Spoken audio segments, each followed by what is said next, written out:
The Procurator. At the time when Brahmadatta was the ruler of Banaras, the Bodhisattva was employed as the king's procurator. The procurator's job was to buy various properties and commodities that were required for state purposes. He had to be an expert in estimating the value of things. Bodhisattva would buy elephants, horses, gold, silver, and so on for the kingdom and pay the merchants who brought them. As procurator, Bodhisattva was very capable so that the royal stores were always filled with the right things and the best things. He was also very thoughtful and foreseeing in his purchases so that the administration was never held up for the want of a particular commodity which was urgently needed. He was also very fair minded in his dealings with merchants and traders from other countries so that the name of Banaras was respected in far off places. Now, King Brahmadatta was a miser. He thought that his procurator was paying too much for everything and squandering away the state monies. At this rate, I shall be bankrupt in no time, he said to himself. The next day, the act of king was to dismiss the Bodhisattva and appoint someone else in his place. This he did in the easiest possible manner. He opened the window of his chamber and looked down. There were some of his attendants standing about. He selected one of them at random and ordered him to come up. When this unknown and insignificant fellow came up, the king told him, "From now on, you are my procurator." The king hoped that a common fellow without any rank or status would buy nothing without higgling and haggling and would be more economical in his purchases. But this particular man was quite a fool and the king did not know it. The new procurator could not distinguish between a donkey and a horse, but he was an expert in offering astoundingly low value for anything he had to buy. The merchants who came from far off countries could hardly kick up rows with the king's official. So they used to sustain huge losses on state purchases. They had to make good these losses somewhere else. In his anxiety to buy cheap things, the new procurator bought useless and unwanted things. These began to accumulate in the royal store. Even when some of them were stolen, no one felt their loss. The foolish procurator could not guess what commodities would be required in the near future. Administration was often held up for want of something which was urgently needed. Above all, the name of Banaras acquired a very bad reputation abroad, and good merchants stopped going to that city for fear of the procurator. One day, a merchant arrived at Banaras with 500 horses of very good breed. The king came to know of it and instructed his procurator to buy them up. The procurator called for the merchant, looked over the horses, and fixed their price, a measure of rice. The merchant was astounded but did not protest.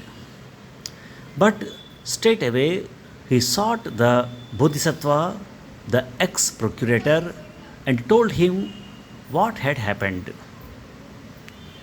The new procurator seems to be a queer person. I depend upon you, sir, to see that I get justice. The merchant said. Bodhisattva pondered over the problem for a while and said, when you go to court tomorrow to receive the value for your horses, ask the procurator what he is going to pay. When he says a measure of rice, ask him what the value of a measure of rice is. Let us see what will happen next. I too shall be in the court. The merchant put his faith in the Bodhisattva, thanked him, and took his leave. Next day, in court, the merchant addressed the procurator and said, sir, you bought from me 500 horses of the best variety. May I know before witness what I am going to be paid for them? Why? A measure of rice, of course. I told you yesterday, replied the procurator. The reply amazed everyone in the court, including the king. The merchant put his next question, and may I know before witnesses what the value of a measure of rice may be? Ah, anyone can tell you that the value of a measure of rice is exactly equal to the value of kingdom of Banaras and her dependencies, said the procurator. Like anyone who is considered to be a good bargainer, the procurator was exaggerating the value of what he was paying and depreciating what he was buying. But being a born fool, he overdid it. That was all. The entire court resounded with peals of laughter at the stupidity of the procurator.